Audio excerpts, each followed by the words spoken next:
Hey everybody, Rick Howard here, the CyberWire's Chief Security Officer, Chief Analyst, and Senior Fellow.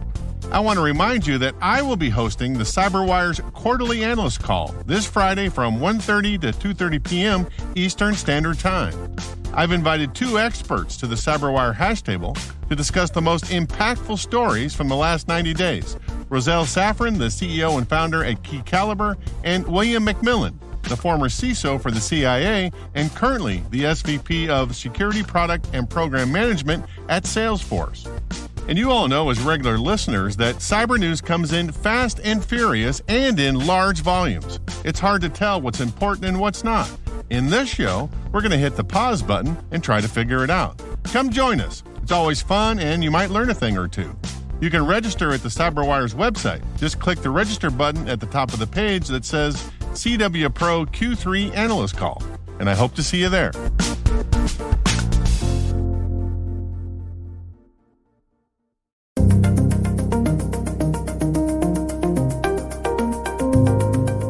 This German-Bulgarian businesswoman, Dr. Rouge, appears out of nowhere and basically says, "You've heard of Bitcoin, but that's for tech geeks and nerds. I've created one that's better than Bitcoin. It's simpler, it's smoother, and it's called OneCoin." Hello, everyone, and welcome to the CyberWire's Hacking Humans podcast, where each week we look behind the social engineering scams, the phishing schemes, and criminal exploits that are making headlines and taking a heavy toll on organizations around the world. I'm Dave Bittner from the CyberWire, and joining me is Joe Kerrigan from the Johns Hopkins University Information Security Institute. Hello, Joe. Hi, Dave. We got some good stories to share this week, and later in the show, Carol Theriault is back with Jamie Bartlett talking about the missing crypto queen. So who's got the advantage in cybersecurity, the attacker or the defender? Intelligent people differ on this, but the conventional wisdom is that the advantage goes to the attacker. But why is this? Stay with us and we'll have some insights from our sponsor, KnowBe4, that put it into perspective. All right, Joe, before we jump in here, we have a couple items of follow-up here. What do we got? We do. We have a note from Dustin who writes in, "Hi, Dave and Joe. I had a weird scenario that I was hoping you two could shed some light on. We're switching my 3-year-old child to a new pediatrician. In speaking with the new pediatrician, they needed my child's previous medical records. So the process went as followed. I called the old pediatrician and told them I'm the father of insert child's name here. And I'd like their health records faxed to the new office. They told me we cannot fax it. There's too many documents, but we can print it out and you can come pick it up. I hate that in the year 2022, that data-sensitive fields such as healthcare rely on archaic transmission systems." I would agree with that. Why can't we have a data file that you can import and export? But I digress. Oh, and here I am falling in line with his digressions. I went to the office a few hours later, and to my surprise, all I had to do was sign a paper stating my relationship to the patient, and off I went with the health records. No identification required. What would stop a bad actor from pretending to be a relative, calling in for printed paperwork, and falsifying a signature to obtain health record data?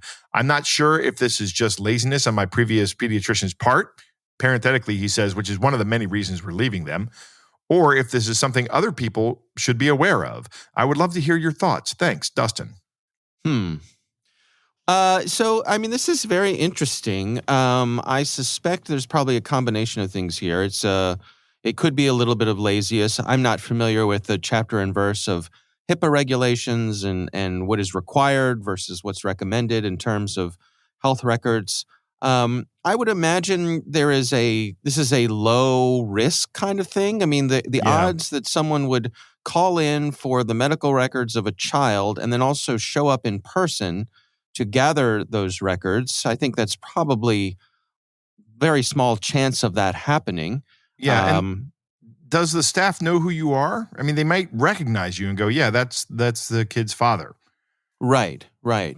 Yes, it could be that the staff sort of leaves it to their discretion, that if somebody comes in and they're, looking nervous and sweating Right. profusely or something like that, they'll say, we're going to need to see some ID here. But Yeah, but these good who knows? attackers wouldn't do that, though. Good Yeah. attackers, bad guys are really good at just walking in and being nonchalant and going, I'm just going to act like I'm supposed to be here. Right. One of the things they do. Could also be just a legacy policy from the good old days when folks didn't really have to worry about this. And that's correct. And that's that, and it's in need of an update. And this is the way we've always done it. Yeah, I would probably, it would make me more comfortable to see at least it's a little security theater. Yeah. Right. Can I see an ID, please? Yeah. It would also make me more comfortable if they would just send the stuff directly to the other pediatrician, right? What stops them from just mailing it? That would be more secure. That's right. That's right. Why can't we just pack this up into a big manila envelope and ship it across town to the new pediatrician in the U.S. Postal Service? That's a fine way to do this. I'd be happy with that. But this, I'm a little bit concerned here, but I'm not. I don't think it's that big of a risk factor. I'd like to know what happens when you don't go to a pediatrician's office, but you go to an adult doctor's office and ask for this. Well, I was just thinking because, if you go to see a specialist, they manage to send the information to your primary care physician, and I suspect there's some kind of automated and hopefully encrypted way that they do that. Yeah, but hopefully encrypted. That's what we say.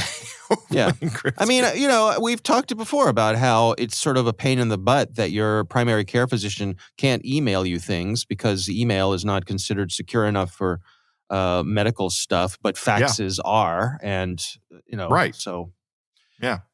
It's definitely a system that is ready for disruption. I would agree. I would agree. So, what else do we have, Joe? Earlier, we were talking about bandwagoning. I think that was last episode or maybe the episode before it. But Jay wrote in to say, hello, Dave and Joe. I have a similar technique I've noticed in various messaging platforms that allow for group messaging, in that someone will bring you into a group, usually talking about crypto coin or NFT drops. The conversation is streaming as you join. Every participant is a bot acting out a dialogue-heavy play. Usually, the main user is telling all the good things about the coin or service or NFT, and the bots express interest, and this tries to instill a herd mentality as well as FOMO, fear of missing out. Because, of course, Dave, it's a limited time window. Right. Limited time offer. Act now. Supplies are limited. This is similar to the bot chains on YouTube channels, where one bot will express interest in crypto and the other bots will respond with the first comment, expressing satisfaction with X person's service, and even more bots. Yeah, I've heard of X. How do you contact X? Right? It's I'm trying to think of the show that this is reminding me of, but I can't remember it off the top of my head. So I remember there was an episode of The Simpsons where a bunch of folks were calling into the single guy phone line or something, but it ended up only being guys. There were no women on the line at all. Are there any women on the line? It was some kind of party line, and it was it was only all the usual suspects of single men in Springfield called in. It was pretty funny. Jay goes on to say, I have to block group messages on various services because of this. I assume that they usually get my contact details from some failed pig butchering attempts, which I also don't fall for. Well, that's good. My contact details get passed around to try other methods to rope me into things. Too bad there isn't a do not contact list for messaging apps. That is never going to exist. So, not that it would stop these people, but rather encourage them. And I think that's a good point, that if you actually did have a do not contact list, it would be the people that you'd want to contact, and the bad guys would be after you. I mean, and additionally, you really can't have a do not contact list across multiple platforms like this because they don't integrate, and you probably don't even have the same username on all the platforms. Right.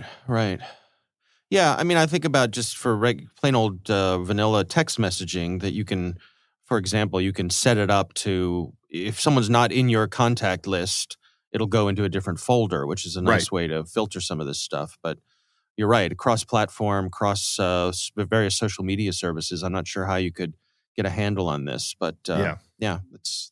It's an interesting scam and sort of a pain to get out of. Yeah, I mean, you just don't go into the groups. I mean, this is happening, Jay. This is they're coming after you because you're probably interested in cryptocurrency and NFTs, and once they know that you're interested in that, then they're going to just hound you forever. That's just the way it is. So maybe get a new username and tell the people you care about. But I imagine that's also not a trivial task. Right. All right. Well, thanks to everyone who wrote into us. We would love to hear from you. Our email is hackinghumans@thecyberwire.com. All right, Joe, let's jump into our stories this week. Why don't you start things off for us? Dave, I have a story from Siladitya. I hope I'm saying that right. Siladitya Ray over at Forbes. And the story is about how in the last week, there have been 2 large companies hit by social engineering attacks. And good news, Dave, I'm a customer of both companies. All right. So the first one is Uber, and the second one is Rockstar Games. And there is a bad guy who calls himself Teapot. They think he might be associated with the Lapsus Group. Yeah, It's hard to say. There's one too many S's in that name, Dave. Right. But Teapot says that the breach at Uber, he pretended to be an IT employee and got an employee to give up login credentials, which is essentially how the same way that Twitter was breached, if you remember the Twitter breach, where that guy got access to people's accounts like Barack Obama and then used that access to conduct some kind of harebrained cryptocurrency scheme. I'm almost mad that he didn't do something better with that, but I'm actually happy that that's what it was because it's yes, he squandered a great resource, but fine, let him blow an attack like that. That's good. Right. But this guy Teapot, I don't know what he got from Uber. I would imagine that he was in there probably looking for my credit card information, probably specifically my credit card information. But that's an interesting aspect of this, that so far it seems as though, first of all, there's speculation that this was a teenager. Yeah. And that there really doesn't seem to be any financial motive. There's no ransomware, that it might have just been done for fun. It could have been. But the Rockstar, he has taken a bunch of videos of the game. And there's not really a lot of technical details about how he broke into Rockstar. But, I will tell you, these are videos of a project that's in development, and no developer, and especially game developers, want to have their project out in the public view before it's completed. It's kind of like taking a profile picture of yourself halfway through a haircut. It's not a good look, right? I'm sure that they're like, oh, this is just going to be terrible. People are going to be critiquing our halfway through work, and it's what a frustrating thing. Yeah. There's a great quote from Rachel Toback, who's one of our favorite social engineering experts, and she says, "The hard truth is that most organizations in the world could be hacked this way. Many organizations don't use multi-factor authentication internally and don't use password managers, which leads to leaving passwords and credentials in easily searchable places once an intruder gets in," which is absolutely true. There's a couple of other interesting stories that are referenced in the story. Like last month, both Cloudflare and Twilio were targeted in a type of social engineering attack, a phishing attack. It worked at Twilio, but it did not work at Cloudflare. Do you have any guesses as to why it didn't work at Cloudflare?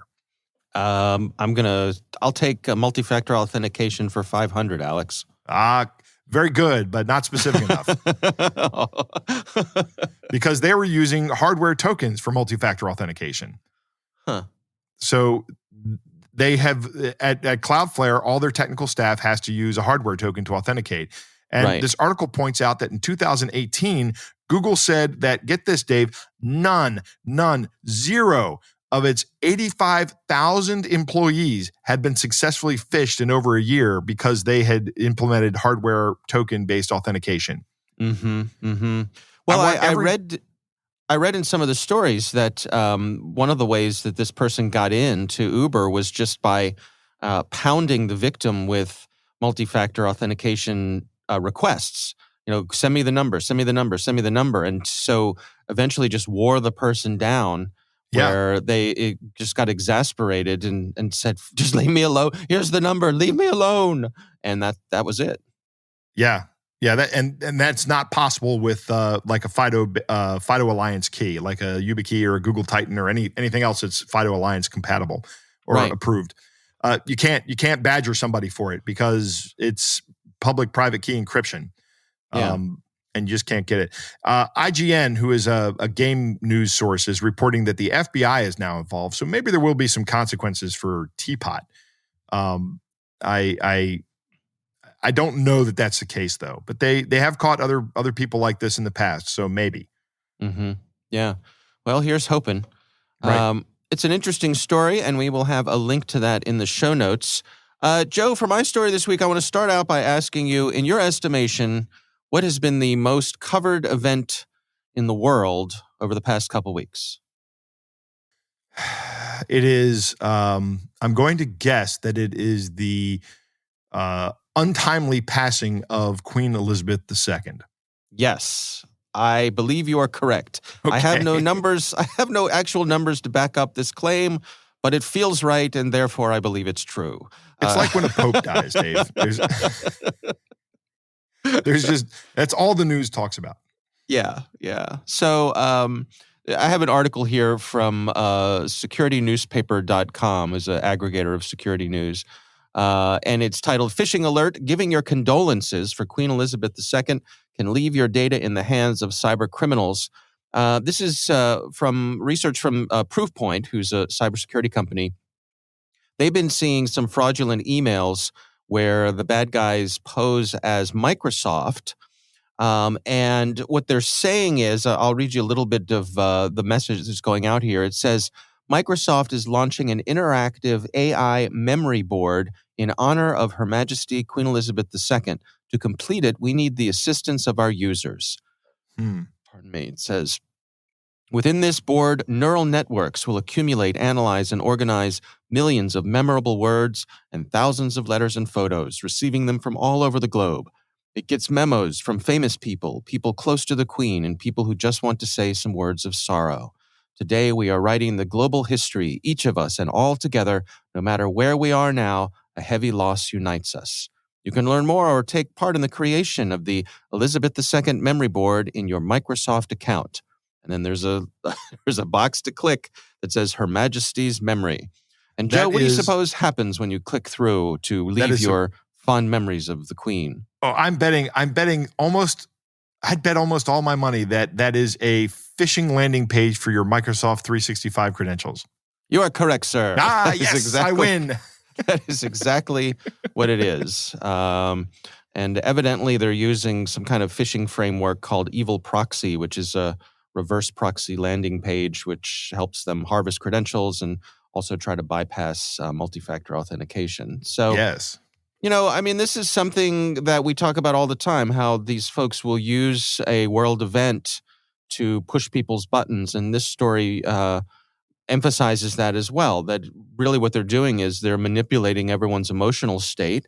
A lot of people are very sad about the passing of the Queen. And so sharing their memories, feeling like they're part of a community who are mourning together, that's something that's going to attract a lot of folks. And you can see how that would be effective here. Yeah, absolutely. I mean, if I was somebody who cared about anybody that calls themselves royal, which I'm not, as an American, a former colony of the United Kingdom, I'm not very interested in this. But my wife actually was visibly sad when she told me. She was very upset. So absolutely, this takes this woman was really well loved by people. People seem to have a very positive mental image of her. So why not, as a bad guy, exploit that? Why not? Yeah. Why not take advantage of it and tell people, hey, let's all get together and remember the good Queen and share our words and thoughts and give me your Microsoft credentials and everything will be okay. You'll feel better. One of the things that strikes me about this is how well written it is. That there I was going to comment on that. Yeah. It is remarkably well written. Mm-hmm. Yeah, there aren't any of the telltale signs in terms of bad English or awkward wording or anything like that. And it really does seem to be written from the heart, which, of course, it is not. It almost sounds like it could have come from Microsoft. Yeah, there you go. It's a well-written campaign, yeah. All right, well, I will have a link to that story in the show notes as well. Joe, it's time to move on to our catch of the day.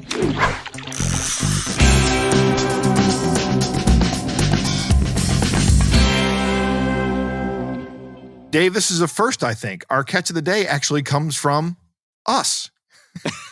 You sent this to me.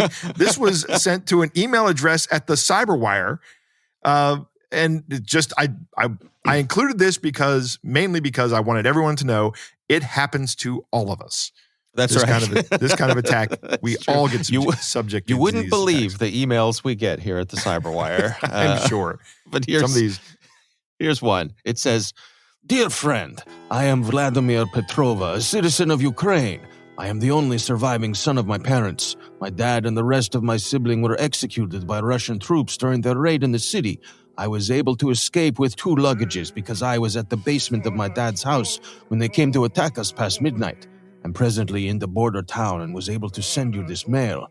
Please, I want you to help me and me get into your country with my luggages. The United Nations Red Cross people ask me what is content of my luggage, but I say it is my family belongings. Because I'm in fear who to trust became, I know 2 luggages contain money in dollars because my father deal on grain selling export to other countries. For every year since 1983, he told me the farm exists longer time ago before me was born. Good God, that's a long sentence. Please help me, and if you can invest money in grains businesses in your country, please reply me waiting again for you to writing me back to me. Me English very poor, but me seeking you helping to me. Vladimir Petrova." My favorite part of this is the subject line is good news.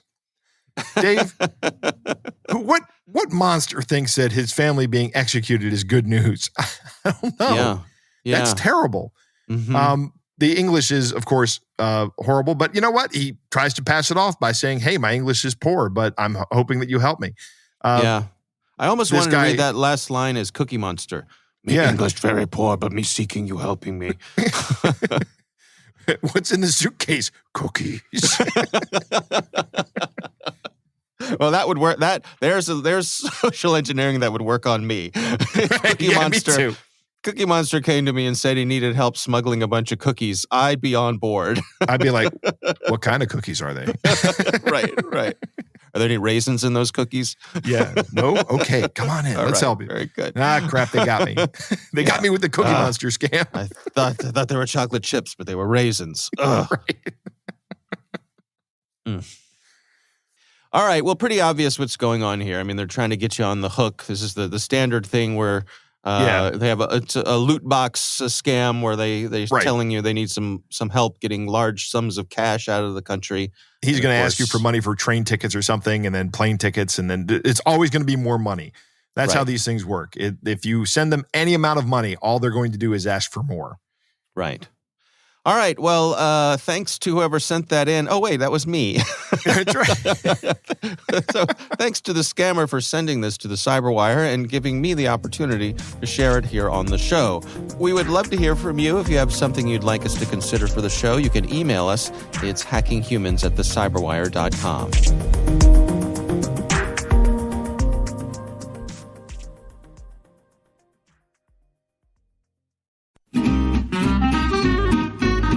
Now let's return to our sponsor's question about the attacker's advantage. Why do the experts think this is so? It's not like a military operation where the defender is thought to have most of the advantages. In cyberspace, the attacker can just keep trying and probing at low risk and low cost, and the attacker only has to be successful once. And as KnowBe4 points out, email filters designed to keep malicious spam out have a failure rate of over 10%. That sounds pretty good. Who wouldn't want to bat nearly 900? But this isn't baseball. If your technical defenses fail in 1 out of 10 tries, you're out of luck and maybe out of business. The last line of defense is your human firewall. You can test that firewall with KnowBe4's free phishing test, which you can order up at knowbe4.com/fishtest. That's KNOWBE4.com/ joe.com/fishtest.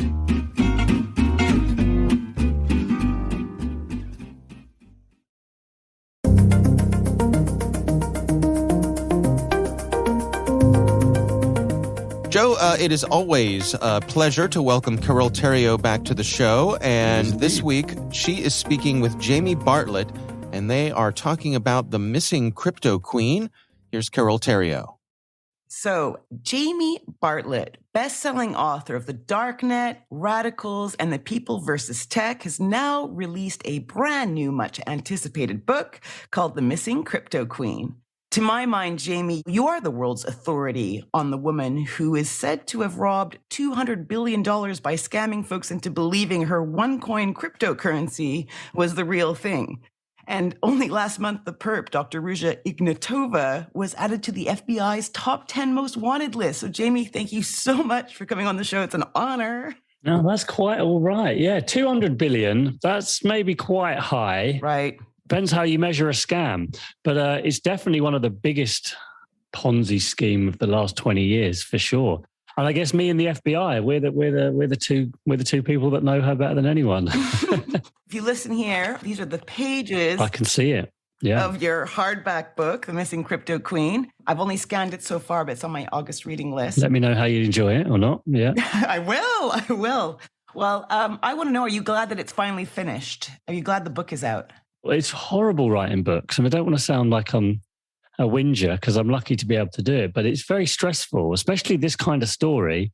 Petrified about getting little facts wrong, about legal challenges, about threats from people. I mean, all sorts, and horrible reviews. Oh, it's a really stressful thing. So, oh yeah, I was just so happy it was out there finally, because it's been maybe 4 years of my life I've been working on this story. Yeah. So it's definitely a relief to see it out there. But people don't realize when you're doing these kind of investigations, these long form investigations, it's not nice at times. You get very paranoid, you get very worried, you get very nervous. So yeah, I'm relieved. I'm relieved rather than happy, probably. Well, maybe you should give a quick summary of Dr. Rouge and her scam to our listeners who aren't familiar with the Missing Crypto Queen. Right. The brief version is in 2014, this German-Bulgarian businesswoman, Dr. Rouge, appears out of nowhere and basically says, you've heard of Bitcoin, but that's for tech geeks and nerds. I've created one that's better than Bitcoin. It's simpler, it's smoother, and it's called OneCoin.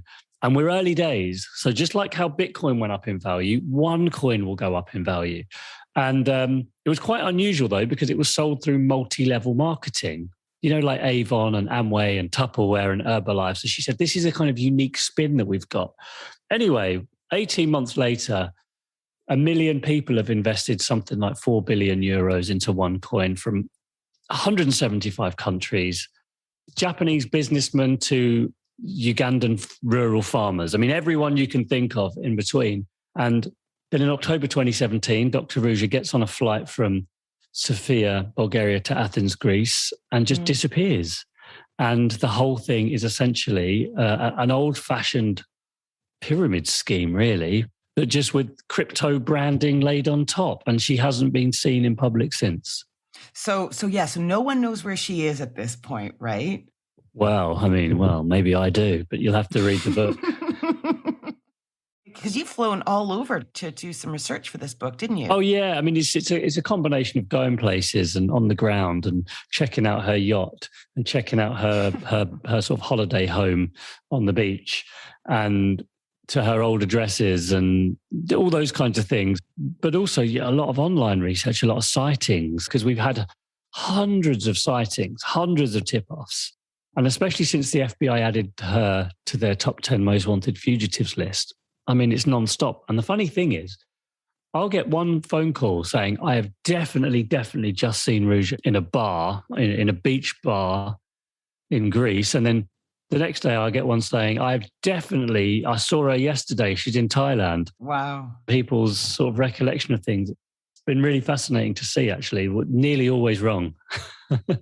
Is it possible that she's dead, do you think? It's definitely possible. You got to think about how many people she ripped off. I mean, her brother, Konstantin Ignatov, who took over the company after her, he had a gun pulled on him by Hell's Angels. saying, give us our money back, or it's more than your life is worth. We'll take it. We'll cut out a body part, I think they said to him. God. So that's who she's upset a lot of people. And then those people that might be protecting her might decide she's no longer, worth their trouble. So I've always thought it was 20, 30% possible, but the number of sightings I've had, the quality of sightings, the similarity in a lot of the sightings makes me think not. And then the fact the FBI added her to their top 10 most wanted fugitive list, I don't think they would if they had information suggesting she was dead. Yeah, that's a really good point. I mean, I think some listeners out there who are about to go on summer vacays who might want to take a read of this book and then keep their eyes peeled to see if she might be lounging out on the beach that you guys are on. Absolutely. Now, let me give you a bit of advice. Firstly, I know your listeners, they're extremely wealthy people, so they're going to be going to the same sorts of bars as Rouge, right? The multi-millionaire. So make sure when you're in your fancy bars, keep an eye out. Mm-hmm. Remember, take a look at the FBI wanted poster. She's 5 years older. Mm. She's probably slimmer. Mm-hmm. She's probably got blonde hair, and she has had a lot of plastic surgery. So it's not an easy task to spot someone. But by all means, when you're on your super yacht and another one buzzes by, take a look. Is she on there? That's right. Grab a few snaps if possible. Yeah, please. Brilliant. Jamie Bartlett, author and investigator extraordinaire. Thanks for coming on the show. Thank you. And I can't wait to get my teeth into missing crypto queen. Your feet. Jump in with both feet. This was Carol Theriault for Hacking Humans.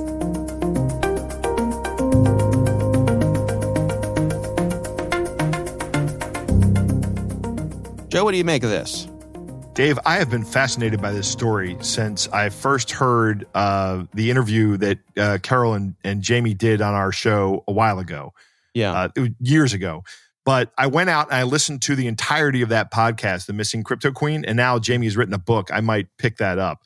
But I saw in the news last week that Rouge Natova was added to the FBI's most wanted list, which is a very interesting. That was like, ooh, new crypto queen news. Let me see what's going on here. But it was just that she's been added to the list, which means I guess that she's alive because that was one of the big... Or the FBI guesses that she's alive. The FBI guesses that she's alive. But now this woman scammed a ton of people out of a large amount of money, $200 billion with a B dollars. Now, she didn't get $200 billion, but she did get away with billions. And that lets you buy a lot of security. And when Jamie says that he's nervous about writing this book, I'd be very nervous about writing this book too, because you're writing an expose on somebody with billions of dollars who obviously is just fine participating in criminal activity. But in order for her to evade law enforcement for as long as she has, she's going to have to partner with some pretty unsavory people. And for that reason, I thought that maybe they got everything they could out of her, or they possibly convinced her to let them hold her billions of dollars, and then just took care of her. But I don't think that's the case now. I'm now that the FBI has added her to the most wanted list. I think maybe not. Maybe they'll catch her. If you're not familiar with what OneCoin was, the idea was it was a cryptocurrency. Jamie sums this up pretty well. But one of the key red flags was that they had a private blockchain. And that's kind of counter to the use case of a blockchain for a public ledger for a cryptocurrency. If you have a private blockchain, then not everybody can see the blockchain, and then that means not everybody can see the transactions, or if you're not looking at transactions like you're looking at a privacy preserving cryptocurrency, not everybody can run the math to demonstrate that what's being said is true. The problem with this is that cryptocurrency at the time this scam began, and probably even now, is still a mystery to most people, right? So they see, ooh, I missed out on this Bitcoin, and they're experiencing this FOMO, or this actually maybe even more than FOMO, maybe this regret that they didn't buy Bitcoin when it was at $25. I know I thought I should buy some Bitcoin when it was $25, and I really regret that I didn't. But that didn't make me run out and invest in a bunch of a bunch of my own hard-earned money into other coins. Now I do have other coins, but I have not put a lot of money into them.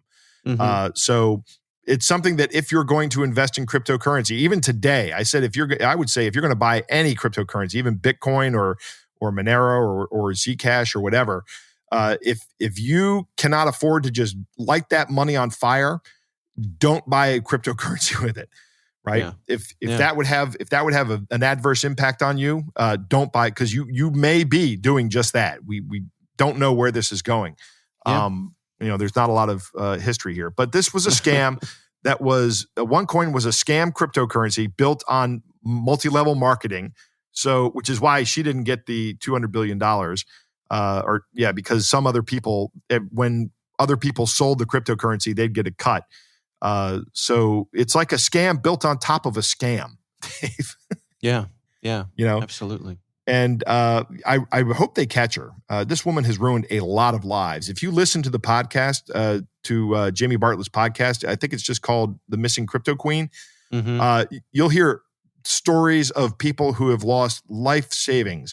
And there was a story of somebody in Africa who paid, I think she gave up just a couple thousands of dollars, but it took her entire life to save this up.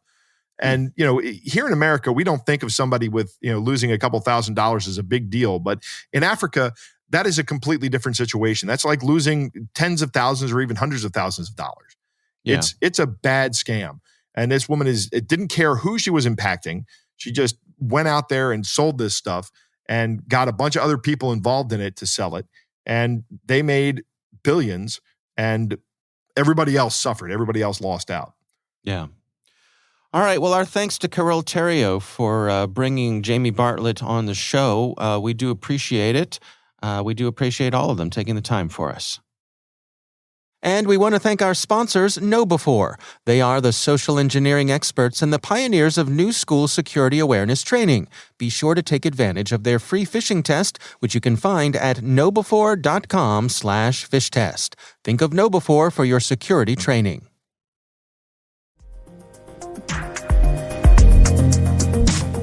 That is our show. We want to thank all of you for listening. We want to thank the Johns Hopkins University Information Security Institute for their participation. You can learn more at isi.jhu.edu. The Hacking Humans podcast is proudly produced in Maryland at the startup studios of Data Tribe, where they're co-building the next generation of cybersecurity teams and technologies. Our senior producer is Jennifer Iben. Our executive editor is Peter Kilpe. I'm Dave Bittner. And I'm Joe Kerrigan. Thanks for listening.